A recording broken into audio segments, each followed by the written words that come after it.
Selamat datang di Story Kauri. Ini adalah channel kedua artikel YouTube. Jangan lupa subscribe ya guys, dan tekan notifikasinya. Kisah pemuda kaya, anak bos besar, pemilik 73 perusahaan, yang menjadi cleaning service. Episode 593. Setelah Kenshin diterima kerja, Kenshin pun memberitahu tantenya Rena kalau akan menjadi sopir perusahaan dan mulai masuk kerja esok harinya. Demikian dengan Kaori istrinya. Kenshin selalu memberikan kabar tentang dirinya. Kemudian setelah 1 hari berjalan, Kenshin mulai melakukan penyamaran kerjanya lagi. Untuk pertama kalinya menjadi sopir perusahaan. Kemudian masuklah Kenshin di hari ini. Dan oleh pegawai HRD Kenshin langsung diminta untuk menjalankan mobil perusahaan. Sekedar melihat apakah Kenshin bisa mengemudi. Setelah dirasa meyakinkan, Kenshin pun diperintah. Oh ya mas, kalau gitu. Sekarang masih belum ada pengiriman barang. Dan masnya menunggu saja di depan kantornya Pak Jeffrey. Standby di sana. Barangkali nanti Pak Jeffrey ada keperluan. Langsung bisa menyuruh masnya untuk melakukan pekerjaan. Mari saya antar ke tempatnya. Dan Kenshin pun berjalan. Dilihat memang perusahaan ini ada banyak pegawainya. Sesaat kemudian, tibalah Kenshin di kantor yang disebutkan. Dan orang yang mengantarnya pun kemudian bilang, "Oh ya Pak Jeffrey, selamat pagi. Ini Pak Jeffrey, kenalkan Mas Kenshin. Pekerja sopir baru di sini. Yang hari ini akan memulai kerjanya." Pak Jeffrey pun menjawabnya, "Oh begitu, baguslah, selamat menjadi sopir. Nanti kalau kerja yang giat. Kalau gitu tunggu di luar saja. Saat ada perlu saya akan panggil."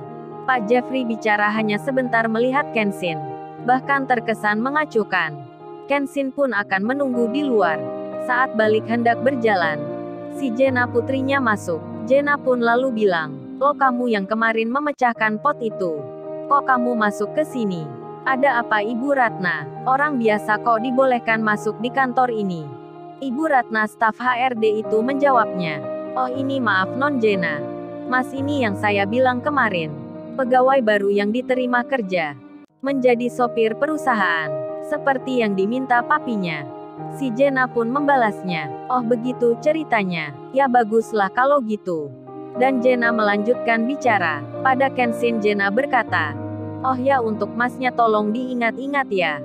Kalau jadi sopir harus taati peraturan. Harus siap dan sigap mengantarkan apapun yang diminta. Jangan banyak bicara dan bertanya. Dan jangan masuk kantor atasan tanpa diminta. Ya sudah, silahkan tunggu di luar. Dan untuk satu lagi. Mas ini nanti bukan hanya sopir perusahaan. Melainkan juga sopir yang lainnya. Maksudnya sopir rumah pula. Kalau saya bilang antarkan, masnya harus segera bersiap." Kenshin menjawabnya, "Baik Nona, saya siap." Kemudian Kenshin keluar. Lalu Jenna bicara pada papinya.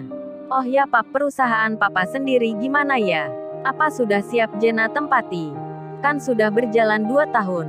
Jenna kan pingin pegang sendiri Pap. Masa yang mimpin orang lain? Papa ini gimana? Putri sendiri nggak dijadikan pimpinan. Malah pegawai papa yang dipercaya." Papinya Jenna itu menjawabnya, "Oh itu Jenna, kamu masih belum saatnya. Tunggu sampai perusahaan itu mendapat pesanan yang banyak. Dan mandiri dalam keuangan. Kalau sudah bisa berdiri tanpa masukan dana dari sini, baru kamu yang jadi pimpinan di sana. Kan papa masih dipercaya oleh yang punya perusahaan ini. Pak Dedi itu kan uangnya banyak. Perusahaannya juga banyak pula. Pak Dedi sudah jarang ke sini karena sibuk dengan kerjanya di luar negeri. Jadi kesempatan ini harus digunakan oleh papa untuk membesarkan perusahaan papa sendiri. Mumpung Pak Dedi itu sudah percaya, tak pernah memeriksa ataupun bertanya. Meski omset perusahaan ini menurun, Pak Dedi selalu mengirim uang untuk biaya operasional dan gaji karyawan. Jadi sabar dulu Jenna." Jenna pun mengerti, dan Jenna lalu bilang, "Oh ya Pap, Jenna mau beli mobil Ferrari." Malu Pap, teman-teman Jenna sudah punya mobil-mobil yang mahal. Masa Jenna mobilnya hanya biasa? Kan dilihat nggak pantas Pap. Masa putri papi, pimpinan perusahaan ini, tak punya mobil mewah? Kan itu bisa jadi omongan Pap. oleh para tetangga perumahan. Waduh, Jenna bicaranya berlebihan. Hendak merayu papanya. Papanya yang memang sayang akan putrinya. Dan papanya pun menjawabnya. Ya baiklah Jenna, tunggu minggu depan saja ya.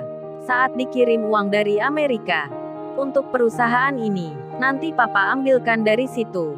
Mendengar hal tersebut, Jenna pun langsung senang. Terima kasih ya pap. Jenna akan bicara pada mama. Minta nanti mama yang pilihkan. Oh ternyata begitu. Uang kiriman dari pemilik perusahaan ini sudah sering dipakai untuk kepentingan pribadi.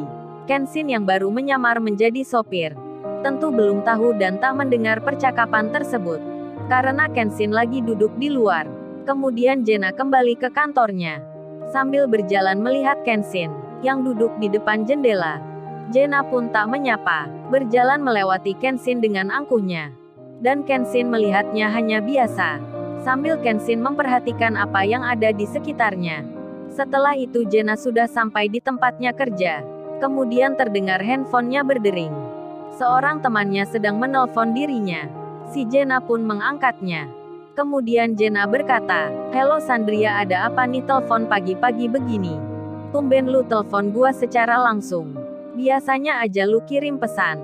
Sandria temannya pun menjawabnya, "Oh ya Jenna, sorry gua mengganggu. Tapi ini gua memang ada perlunya. Begini Jenna, aku mau mengundang lu untuk pesta.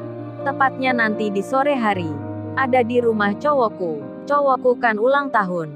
Dan dirayakan di rumahnya sendiri. Rumah cowokku kan besar dan mewah. Tak perlu menyewa hotel atau restoran. Karena semua tinggal pesan.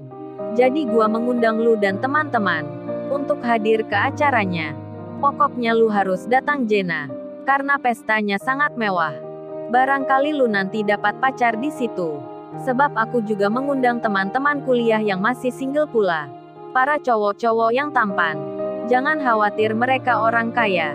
Kan lu cari sama seperti gua. Cowok cakep yang tajir.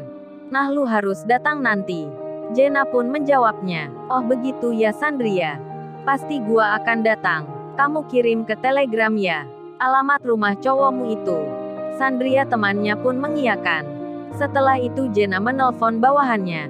Jenna pun berkata, "Oh ya Bu, tolong panggilkan sopir baru itu yang duduk di depan kantornya papi untuk menghadap di tempatku." Bawahannya pun mengiyakan. Kenshin kemudian diberitahu kalau sekarang harus ke kantornya Non Jenna. Kenshin pun kemudian datang. Masuk tempatnya Jenna. Saat baru membuka pintu ruangannya, si Jenna malah berkata, "Oh ya Mas, berdiri di situ saja. Jangan dekat-dekat meja kerja. Ini aku mau bilang, entar sore Masnya antarkan saya ke teman. Aku ada keperluan di sana. Jadi harap kamu nanti bersiap. Terus apa kamu bisa mengemudi mobil yang mahal? Mobil di rumah itu mobil bagus. Caranya beda dengan mobil yang biasa. Nanti pakai mobil itu.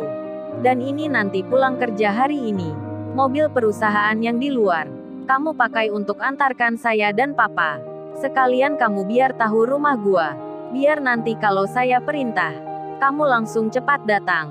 Kenshin yang mendengarnya. Kenshin pun menjawabnya, "Oh baik Nona, saya siap." Waduh, Kenshin akan menjadi sopir mengantarkan Jenna ke tempat ulang tahun temannya. Lalu, bagaimana kisah selanjutnya? Subscribe channel ini untuk episode berikutnya. Terima kasih. Jangan lupa ya guys, untuk kelanjutan ceritanya ada di channel Story Kauri. Jangan lupa subscribe ya guys. Dan tekan notifikasinya.